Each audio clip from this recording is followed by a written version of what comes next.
रात के 9 बजने वाले हैं और खोज खबर में वक्त है खबर लेने का और खबर देने का। लेकिन आज हमें खबर देने जा रहे हैं और आपको आगाह कराने जा रहे हैं कि प्रधानमंत्री नरेंद्र मोदी ने 9 सूत्र दिए हैं। नवरात्रि आने वाली है, उन्होंने 9 एहतियातों का पालन करने के लिए देश को बोला है। क्या है ये 9 सूत्र, इसकी बात करेंगे और देश के जितने भी तमाम टॉप डॉक्टर्स हैं उनसे इस बारे में बात करेंगे, समझेंगे कि कैसे कोरोना से बचा जा सकता है, कैसे इसे बड़ी महामारी बनने से रोका जा सकता है, उसी की हम बात करेंगे। आज पूरी दुनिया में कोरोना से कोहराम मचा हुआ है। भारत में कोरोना से पीड़ित मरीजों की संख्या 173 तक पहुंच गई है और 4 लोगों की मौत हो चुकी है। भारत में कोरोना का जाल और न फैले, इसलिए जरूरी है कि आप सावधानी और सतर्कता से इस वायरस से बचाव करें, किसी भी अफवाह से दूर रहें। आज देश को कोरोना वायरस से बचाने के लिए, देशवासियों को सटीक जानकारी देने के लिए न्यूज नेशन इस वक्त सबसे बड़े डॉक्टर पैनल के साथ मौजूद हैं। हमारे साथ कई सारे डॉक्टर जुड़ेंगे और साथ ही साथ हम सरकार के पर्सपेक्टिव से, सरकार की तैयारियां क्या है,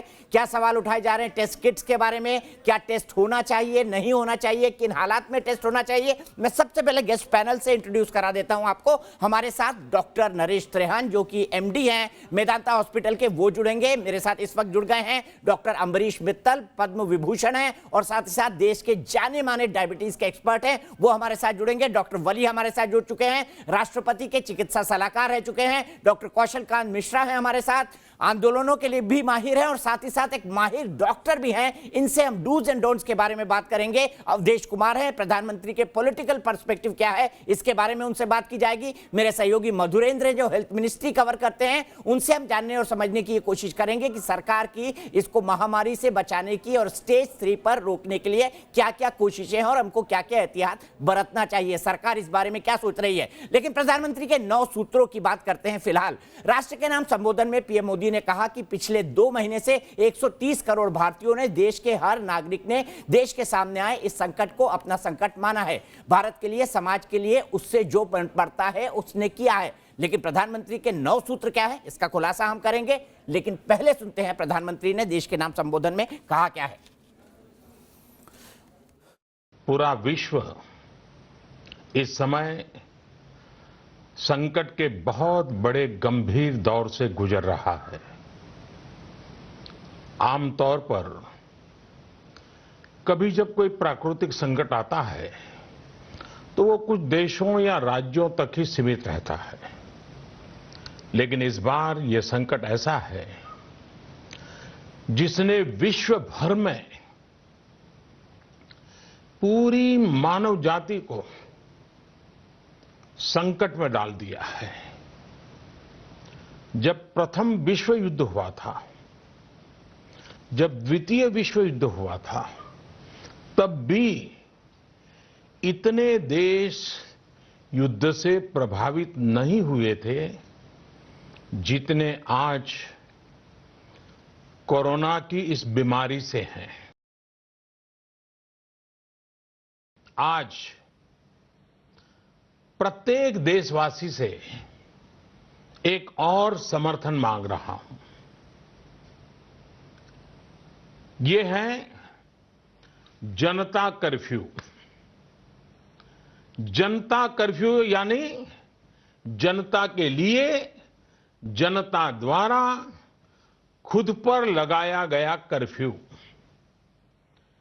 इस रविवार यानी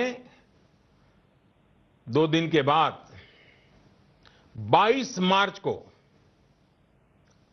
मार्च रविवार को सुबह 7 बजे से रात 9 बजे तक सभी देशवासियों को जनता कर्फ्यू का पालन करना है। इस जनता कर्फ्यू के दरमियान कोई भी नागरिक घरों से बाहर न निकले, न सड़क पे जाए, न मोहल्ले में या सोसाइटी में इकट्ठे हो, अपने घरों में ही रहे। हां, जो आवश्यक सेवाओं से जुड़े हुए हैं उनको तो जाना ही पड़ेगा, क्योंकि उनका बहुत बड़ा दायित्व होता है। लेकिन एक नागरिक के नाते न हम जाए और हम देखने के लिए भी न जाएं। साथियों, 22 मार्च को हमारा ये प्रयास हमारे आत्मसंयम, देश हित में कर्तव्य पालन के संकल्प का एक मजबूत प्रतीक होगा। मेरा एक और आग्रह है कि हमारे परिवार में जो भी सीनियर सिटीजन्स हो, 60-65 वर्ष की आयु के ऊपर के व्यक्ति हो, वो आने वाले कुछ सप्ताह तक घर से बाहर न निकलें। मैं फिर से आग्रह करता हूं, 60-65 से ऊपर की आयु वाले हमारे सभी परिवार के जन घर से बाहर न निकले। मैं आप सभी देशवासियों से, 130 करोड़ देशवासियों से, आप सबसे कुछ मांगने आया हूं। मुझे आपके आने वाले कुछ सप्ताह चाहिए। आपका आने वाला कुछ समय चाहिए। मेरे प्यारे देशवासियों, अभी तक विज्ञान कोरोना महामारी से बचने के लिए कोई निश्चित उपाय नहीं सुझा सका है और न ही इसकी कोई वैक्सीन बन पाई है। ऐसी स्थिति में हर किसी की चिंता बढ़नी बहुत स्वाभाविक है। दुनिया के जिन देशों में कोरोना का वायरस और उसका प्रभाव ज्यादा देखा जा रहा है, वहां अध्ययन में एक और बात सामने आई है। इन देशों में शुरुआती कुछ दिनों के बाद अचानक बीमारी का जैसे विस्फोट हुआ है। इन देशों में कोरोना से संक्रमित लोगों की संख्या बहुत तेजी से बढ़ी है। तो प्रधानमंत्री ने कई महत्वपूर्ण बातें कही है, लेकिन उनके ये 9 सूत्र हैं, वो चाहते हैं कि देशवासी कंठस्थ कर लें। एक एक लाइन में आपके सामने दोहराता हूं। बहुत जरूरी हो तब तक घर से बाहर न निकले। 60 से 65 साल के उम्र के, 60 से ऊपर के लोग अपने घर में ही रहें। इस रविवार 22 मार्च को 7 से 9 बजे तक, सिर्फ इस रविवार 22 मार्च को 7 से 9 बजे तक घर से बाहर न निकले। दूसरों की सेवा कर रहे लोगों के लिए 22 मार्च की शाम को 5 बजे 5 मिनट तक ताली बजाएं, स्वेच्छा से बजाएं, लेकिन बजाएं जरूर, क्योंकि ये लोगों को मोटिवेट करेगा। दूसरों की सेवा की बात मैंने कही। रूटीन चेकअप से बचें। अगर आप सर्जरी करवा रहे हैं तो सर्जरी की तारीख बढ़ा ले, बेहतर होगा। पीएम ने वित्त मंत्री की रिस्पॉन्स टास्क फोर्स को कहा है कि वो कदम उठाएं कि इकोनॉमिक क्षेत्र में क्या क्या कदम उठाने की जरूरत है। उन्होंने उच्च वर्ग समुदाय और फैक्ट्री के बड़े मालिकों से आग्रह किया है कि जो छोटे कर्मचारी हैं उनका वेतन न काटे। इसमें वो लोग भी शामिल है जो कंस्ट्रक्शन लेबर के तौर पे काम करते हैं, क्योंकि ये भी बड़े सवाल था कि दिहाड़ी मजदूर आखिरकार करेगा क्या। दूसरा, उन्होंने कहा है 8वें नंबर पर पैनिक बाइंग न करें और सबसे बड़ी बात, अफवाहों से बचे। अफवाह कहीं भी किसी भी समस्या का समाधान नहीं हो सकती। हमको सतर्क रहना है। सबसे पहले सीधे चलता हूं डॉक्टर अम्बरीश मित्तल के पास। डॉक्टर अम्बरीश मित्तल पद्म विभूषण और मैक्स के जो डायबिटीज डिपार्टमेंट है उसके कर्ता धर्ता है। डॉक्टर मित्तल, सबसे पहले आपसे ये जानना चाहूंगा कि प्रधानमंत्री ने जो कहा है एहतियात के तौर पर, उसमें कौन कौन से महत्वपूर्ण कदम उन्होंने बताए हैं और इससे हमको क्या क्या फायदा होने वाला है whole as a community level. प्रधानमंत्री ने 2 प्रकार से मैं उनके भाषण को एनालाइज करूंगा। एक तो उन्होंने देश के नायक होने के तौर पे पूरी जनता को सम्मिलित किया और जैसे एक जंग या लड़ाई लड़ते हैं उसका उदाहरण देके, ब्लैकआउट का उदाहरण देके, इसी तरह से इस महामारी से, इस बीमारी से लड़ने का रास्ता दिखाया, जो कि एक बहुत अच्छी चीज़ है क्योंकि सबको वो जिम्मेदारी, रिस्पॉन्सिबिलिटी देता है।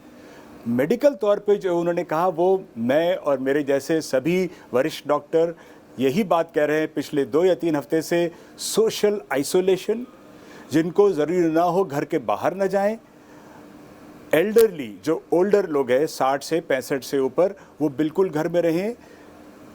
उसके अलावा जो रूटीन काम है, जैसे नॉर्मल डायबिटीज़ चेक है, नॉर्मल थायराइड चेक है, नॉर्मल प्रिवेंटिव हेल्थ चेक है, इसके लिए अस्पतालों को ना भरें, उससे अस्पतालों पर भी बोझ पड़ता है। उसके अलावा आप खुद भी एक्सपोज हो रहे हैं, औरों को भी एक्सपोज कर रहे हैं, इसको मिनिमम करना है। इलेक्टिव सर्जरी, प्लान्ड सर्जरी, जो कि आप सालों से सोच रहे हैं करवाने की, अगर इसी समय उसकी डेट है तो उसको अवश्य आप कुछ हफ्ते या महीने के लिए पोस्टपोन कर सकते हैं। तो ये सभी डॉक्टर कह रहे हैं और कहना चाह रहे हैं, अपने पेशेंट्स को समझा रहे हैं।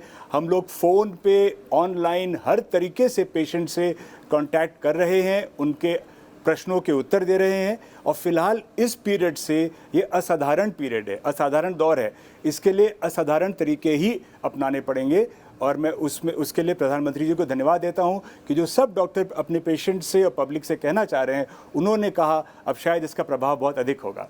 डॉक्टर मित्तल, भारत एक विशाल जनसंख्या वाला देश है, लगभग 135 करोड़ लोग हैं। लोग सोचते थे कि अगर कोई महामारी जैसी चीज निकलेगी तो शायद ऐसे ही इलाकों से, थर्ड वर्ल्ड कंट्री से निकलेगी। आ रही है चीन से, आ रही है अमेरिका से, आ रही है इटली से, आ रही है फ्रांस से। आपको क्या लगता है, क्या ऐसे कारण रहे कि इन विकसित देशों से ये महामारी हम जैसे विकासशील देशों तक आ रही है? इसको आप कितना बड़ा खतरा मानते हैं इतनी बड़ी जनसंख्या के लिए?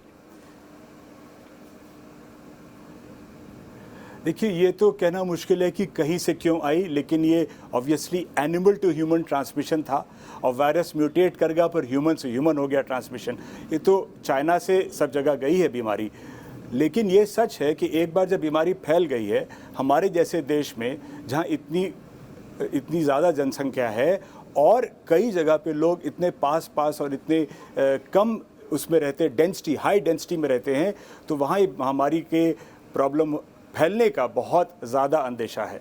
तो इसमें कोई शक नहीं है कि हमें कहीं भी अपनी प्रिकॉशंस को कम नहीं करना है, अपने गार्ड को लोअर नहीं करना है। अगर हम केयरफुल रहेंगे तो हम इस लड़ाई को जीत सकते हैं, वरना तो जिस तरह से हमारे देश में जनसंख्या है और जिस तरह से बीमारी फैल सकती है, हम बहुत बड़ी विपदा में पड़ सकते हैं। ठीक है, एक सवाल डॉक्टर वली से लूंगा, फिर मैं आपके कोर सब्जेक्ट पर आऊंगा, डायबिटीज और हाइपरटेंशन, क्योंकि डायबिटीज के आप एक्सपर्ट हैं, आपने ट्विटर पर भी कई सारे सुझाव डाले हैं, मैं उन पर आऊं। लेकिन डॉक्टर वली, मैं आपसे समझना चाहूंगा कि ये जो बीमारी है, इसका दायरा इतना बड़ा है, 135 करोड़ की जनसंख्या वाले देशों में, भले से बाहर से आई हो, लेकिन हम ज्यादा खतरे पर हैं, हम ज्यादा बारूद के भंडार पर बैठे हैं, महामारी के भंडार पर बैठे हैं। कहना गलत नहीं होगा, ये स्टेज 3 में न जाए ताकि कम्युनिटी टू कम्युनिटी ट्रांसफर ना हो। आपके हिसाब से एक आम आदमी को इस वक्त क्या करना चाहिए? उन लोगों को क्या करना चाहिए जो पढ़े लिखे हैं, समझदार हैं और अपने घर में जो वर्कर्स हैं, ड्राइवर्स हैं, मेड्स हैं या रूटीन के काम करने वाले सर्वेंट्स हैं, उनको क्या समझाएं? क्या उनको घर में आना बंद कर दें? क्या उनको कहें कि घर में काम ना करें? और अगर वो काम ना करेंगे तो घर का काम मुश्किल हो जाएगा, ये भी आप समझते हैं। क्या करना चाहिए ऐसे लोगों के साथ जो हमारे घर में आते हैं? इस समय पहले तो मैं प्रधानमंत्री जी का धन्यवाद देता हूं, जैसे मेरे कुलीग ने दिया है, और उनकी कंसर्न को, उनकी चिंता को मैं पूरी तरह सलाम करता हूं। और दूसरी बात, मैं इससे पहले कि मैं इस पे कमेंट करूं, इसमें जो लैंग्वेज है प्रधानमंत्री की जी, वो बहुत ही सोफिस्टिकेटेड और बहुत ही रिक्वेस्ट की लैंग्वेज है, दिल को छूने वाली लैंग्वेज है, इसको अप्रिशिएट करना चाहिए। और जो कॉशन का वर्ड उन्होंने दिया है पूरी स्पीच में, वो है विस्फोट। विस्फोट जो है, एक्सप्लोजन। और इसकी 2 वजूहात हैं जो आपने सवाल किया है, उसमें जो हमारे घर बाहर से आने वाले लोग हैं उनसे हिफाजत हमको करनी है और उनको सैनिटाइज करके घर में लाना है, मेड्स के लिए ख़ास तौर से। अगर हमारे घर में हमारी इतनी सामर्थ्य है, घर में ही हमारे सर्वेंट रहते हैं, तो उनको हैंड हाइजीन और ये डिस्टेंसिंग वाली बात, और ये उनको जो है साफ़ सुथरा रखना है। दूसरी बात, सबसे इम्पोर्टेंट चीज़ ये है, ये अमीरों की बीमारी है, गरीबों में आ रही है, उनका हमको रक्षा करना है। आपने एक अच्छा पॉइंट उठाया कि जो समझदार पढ़े लिखे लोग हैं, उनकी ड्यूटी बनती है कि इन लोगों को एजुकेट करें कि इनमें कैसे संक्रमण को रोका जाए। पांचवी बात यह है कि ये माचिस की तीली है, जब तक वो अरेंज रखी हैं 50 तीलियां, वो बिल्कुल सेफ हैं। अगर ये बिखर गई तो जो क्लस्टर स्टेज है उससे कम्युनिटी स्टेज में ये बीमारी आ जाएगी। मैं डॉक्टर त्रेहान का स्टेटमेंट रिपीट करना चाहूँगा आपके प्रोग्राम में, इस माध्यम से, आपके चैनल से। जिन लोगों ने ये शरारत की है कि वो डायग्नोसिस की स्टेज पे या हॉस्पिटल में क्वारंटीन की स्टेज पे या हॉस्पिटल में आइसोलेशन की स्टेज पे भागे हैं उठ के, वो ट्रेटर्स हैं, उनके खिलाफ एक्शन होना चाहिए। उनको ऐसा नहीं करना चाहिए था। They are the moving time bombs और उनको हमको ज़रूर रिप्रीमेंड करना पड़ेगा। उनकी वजह से मासूम लोगों तक ये वायरस पहुँचेगा और पहुँचा है। शुरू में जो इटली की टोली आई थी, मैंने इसको बहुत प्रचलित किया। इटली की टोली बना के, वो पढ़े लिखे लोग थे, उनका दायित्व था कि वो आके डिक्लेयर करते कि हम ऐसे देश से, सफरिंग देश से आ रहे हैं। वो नहीं किया उन्होंने। आज हम उसको भुगत रहे हैं। आपको याद होगा 3 केसेस आए थे केरला में, बहुत दिन तक शांति थी। इसके बाद जो सबसे इम्पोर्टेंट चीज़ आती है वो पर्सनल हाइजीन है, जिसको हमको करवाना भी है और करना भी है। सेल्फ इम्पोज डिसिप्लिन रखना है, हम बगैर ज़रूरत बाहर ना निकलें। एल्डरली को हमें कन्फाइन करना है, उनके साथ अगर वो इन्फेक्टेड नहीं है, डायग्नोज नहीं है, उनको कोई संक्रमण, तो छोटे बच्चों को, ग्रैंड चिल्ड्रन को रखना है, जिससे उनको अच्छे संस्कार मिले। और अपने घर में कोई स्टोरेज नहीं करना है, ज़ख़ीरा अंदोज़ी नहीं करनी है। ठीक है सर, मैं आता हूं आपके पास फिर से, लेकिन सबसे पहले मैं डॉक्टर मित्तल के पास चलूंगा, क्योंकि डॉक्टर मित्तल, खतरा इसलिए भी डायबिटीज और हाइपरटेंशन के मरीजों को ज्यादा है कि शुरुआत में जिन लोगों की डेथ हुई वो इसी बीमारी से जुड़े हुए थे और एल्डरली लोग थे। मैं सबसे पहले जानना चाहूंगा कि एक डायबिटीज के पेशेंट्स को क्या क्या प्रिकॉशन रखनी चाहिए और क्या डायबिटीज के पेशेंट्स को इस बीमारी का खतरा ज्यादा है? तो सबसे पहले मैं आपके दूसरे प्रश्न का जवाब दूंगा। डायबिटीज के पेशेंट्स को ये बीमारी ज़्यादा होती है, ऐसा कोई इस्टेब्लिश नहीं हुआ है। अभी तक किसी शोध ने ये नहीं दिखाया है कि ये डायबिटीज़ के पेशेंट्स में ज़्यादा होती है। प्रॉब्लम ये है कि अगर डायबिटीज़ के पेशेंट को बीमारी हो गई तो उसका अंजाम बहुत ख़राब होता है। तो इसमें भी 2 प्रकार के डायबिटीज़ पेशेंट्स हैं जो अभी तक मैंने सारा डेटा देखा है। जो लोग वेल कंट्रोल्ड डायबिटीज़, जिनकी शुगर ठीक रेंज में चल रही है और बैलेंस चल रही है, और जिनको और कोई कॉम्प्लिकेशन नहीं, जैसे हार्ट का, लंग का या ब्लड प्रेशर का, उनमें भी बीमारी इतनी खतरनाक नहीं साबित हो रही है। लेकिन जो डायबिटीज़ जिनका पुअर कंट्रोल है, जिनकी शुगर हाई चल रही है, HbA1c हाई है, उसके साथ में ब्लड प्रेशर है, उसके साथ में ओबेसिटी है, साथ में हार्ट डिजीज़ है, इन लोगों का आउटकम बहुत ख़राब होता है। तो ऐसे जो लोग हैं, विशेषकर 60 के ऊपर एज वाले डायबिटिक पेशेंट्स, जिनको साथ में ब्लड प्रेशर, हार्ट डिजीज़ और मोटापा या लंग डिजीज़ की साथ में अगर है, तो उनको बिल्कुल घर में होम क्वारंटीन प्रैक्टिस करना चाहिए इस समय। तो सब डायबिटिक सेम नहीं है। शायद डायबिटीज़ के पेशेंट को बीमारी होने का रिस्क इतना ज़्यादा नहीं है, फ़र्क बाकी लोगों से, लेकिन उसका अंजाम डायबिटीज़ पेशेंट्स में, विशेषकर जिनमें मैंने बताया, उनमें थोड़ा खतरनाक हो सकता है। इसलिए हमें डायबिटीज़ के पेशेंट्स को होम क्वारंटीन, जो सीनियर पेशेंट्स हैं, सीनियर सिटीजन्स हैं और जिनको कॉम्प्लिकेशंस हैं, करना चाहिए। और ओवरऑल प्रिकॉशंस जो सब डिस्कस किए जा चुके हैं, हैंड वॉशिंग, डिस्टेंसिंग, ये सब हमें प्रैक्टिस करना ही चाहिए। दूसरा महत्वपूर्ण सवाल की जो देखभाल कर रहे हैं घर में, उनको भी खास ख्याल करना पड़ेगा। दूसरा महत्वपूर्ण सवाल, लोग ये पूछ रहे हैं कि क्या कोरोना में जो रेगुलर मेडिसिन खा रहा हूं, क्या उसके चलते मेरे कोरोना का संकट बढ़ जाएगा? डायबिटीज की भी कई सारी मेडिकेशन है, हाइपरटेंशन की भी कई सारी मेडिकेशन है जो रेगुलरली कई सारे लोग लेते हैं। क्या उनको ऐसी मेडिकेशन बंद करना चाहिए या बिल्कुल नहीं बंद करनी चाहिए?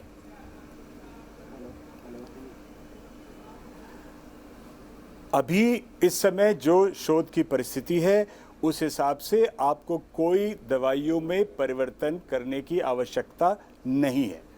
अगर आप कोरोना के शिकार हो गए हैं, तब आपको अपने डॉक्टर से बात करके दवाइयाँ एडजस्ट करनी होंगी। अभी के लिए आपको ब्लड प्रेशर की दवाइयाँ, जैसे एस इनहिबिटर और ARBs पे कुछ चर्चा चल रही थी, लेकिन अभी कोई प्रूफ नहीं है। आप किसी भी कारण से कोई दवा न छोड़ें। जो दवा आपको सूट कर रही है, जिससे आप वेल कंट्रोल्ड हैं, उसको आप चलने दें। शुगर अपना रेगुलर चेक करें, घर पे अगर ब्लड प्रेशर चेक कर सकते हैं तो अवश्य करें। शुगर को अपने कंट्रोल में रखें, पानी खूब पिएं और डिहाइड्रेशन नहीं होने दें। अगर बुखार आता है, ज्वर होता है और अगर कोरोना से आप पीड़ित होते हैं तब आपको डॉक्टर से संपर्क करना ही पड़ेगा, पर दवाई नहीं छोड़नी है कोई। डॉक्टर साहब, एक और छोटी सी चीज आखिरी सवाल के तौर पर मैं आपसे जानना चाहूंगा, हाइपरटेंशन भी इससे रिलेटेड चीज है जो पहले और दूसरे पेशेंट्स में आया था जिनकी डेथ हुई थी। डायबिटीज का शुगर लेवल तो लोग आसानी से घर में मैनेज कर लेते हैं, लेकिन ब्लड प्रेशर के लिए किस तरह की एहतियात बरतें, क्योंकि हर आदमी ब्लड प्रेशर चेक नहीं कर पाता है। जी, अगर ब्लड प्रेशर आप चेक नहीं कर पा, आजकल वैसे काफ़ी लोग घर पे ब्लड प्रेशर चेक कर रहे हैं, अगर आप नहीं ऐसा कर रहे हैं तो आपको ये इंश्योर करना पड़ेगा कि आप थोड़ा सॉल्ट इंटेक अपना कम रखें, जिससे कि ब्लड प्रेशर ना बढ़े, और जो भी ब्लड प्रेशर की दवाइयां हैं सही टाइम पे सही तरीके से लें तो अवश्य ब्लड प्रेशर कंट्रोल रहेगा। ठीक है, बहुत बहुत शुक्रिया डॉक्टर मित्तल। डॉक्टर वली हमारे साथ जुड़े हुए हैं। मैं आगे बढ़ूं उससे पहले अवधेश जी, पॉलिटिकल इंप्लीकेशंस, एक तरह से पूरे आरोप लग रहे थे प्रधानमंत्री पे कि भाई आप कोरोना पर कुछ नहीं कर रहे हैं, आर्थिक सुनामी आने वाली है, आज सुबह लॉकडाउन करने का सजेशन आ गया, लेकिन प्रधानमंत्री ने ऐसी कोई बात नहीं की। क्या राजनीतिक संकेत है और क्या जताना चाहते हैं इस राष्ट्र के नाम संदेश से, क्योंकि बेहद महत्वपूर्ण है स्टेज पर? देखिए, जो आरोप लग रहे थे वो पूरी तरह राजनीतिक थे क्योंकि संपूर्ण दुनिया से अगर हम भारत की तुलना करते हैं तो चीन में लगभग अक्टूबर में कोरोना वायरस साफ हो गया था। जिस डॉक्टर ने रिपोर्ट दी उस डॉक्टर को उत्पीड़न का शिकार होना पड़ा। नवंबर में मरीज सामने आ गए, चीन ने छुपाया, अंततः वो डॉक्टर भी मर गया और बाद में चीन सक्रिय हुआ है। आप पश्चिमी के देशों के बारे में पूछ रहे थे, अमेरिका तो 25 फरवरी के बाद एक्टिव हुआ है, इटली अब जाके एक्टिव हुआ है। भारत को देखिए तो 17 जनवरी को हमने पहला टेस्ट किया था। इसलिए जो आरोप लग रहे थे वो तो राजनीतिक थे। भारत इतने बड़े देश को अभी तक जितना संभाल के रखा है सरकार ने, लोगों में चेतना फैलाया, वो बहुत ही मैं समझता हूं कि संतोषजनक था।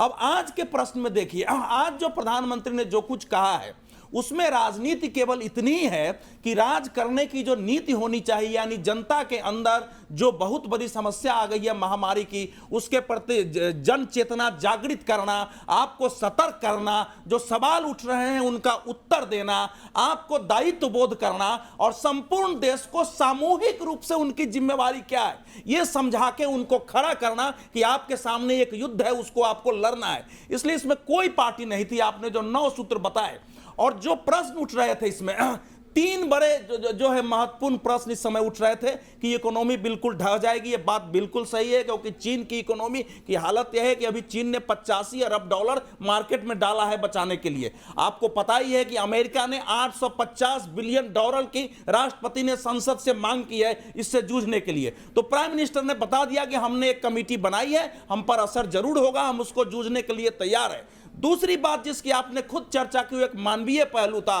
कि भैया जो भी लोग इस समय अपने आपके कंपनी में काम कर रहे हैं, फैक्ट्री में काम कर रहे हैं, अगर वो घर पर उनको रहना पड़ रहा है जैसा हम कर रहे हैं, तो उनका आप वेतन ना काटें। और साथ ही साथ आज मैं समझता हूं कि शायद ये पहला अवसर होगा कि पत्रकारों के लिए भी 4 बार प्राइम मिनिस्टर ने समाज और देश के लिए काम करने वालों को, जो डॉक्टरों की गिनती की है, जो समाज सेवियों की, धार्मिक संस्थानों को, उनमें 4 बार उन्होंने मीडिया कर्मियों का भी नाम लिया है। और जो कृतज्ञता प्रकट करनी है 22 मार्च को, उसमें मीडिया कर्मियों के प्रति भी कृतज्ञता प्रकट करनी है, चाहे वो शंख बजा के हो, ढोल बजा के हो, ये हो। तो राजनीति इतनी है कि राजनीति के कारण जो अफवाह पैदा की गई, जो गलतफहमी पैदा किया गया, जो भ्रम पैदा किया या लोगों में पैनिक पैदा करने की कोशिश ठीक है, ब्रेक उनका समाधान प्रधानमंत्री ने किया है। चलिए, गालियां तो हमको बहुत मिलती है, लेकिन शायद प्रधानमंत्री के इस कदम के बाद तालियां भी मिल जाए। तो गालियों और तालियों का साथ कॉम्बिनेशन होना चाहिए, कम से कम पत्रकारों के लिए, तभी वो निष्पक्ष है। क्यों डॉक्टर मिश्रा? तो हम डॉक्टर मिश्रा के पास आएंगे। डॉक्टर मिश्रा ने हमको बहुत शानदार डेमो दिया है, क्या करना है क्या नहीं करना है।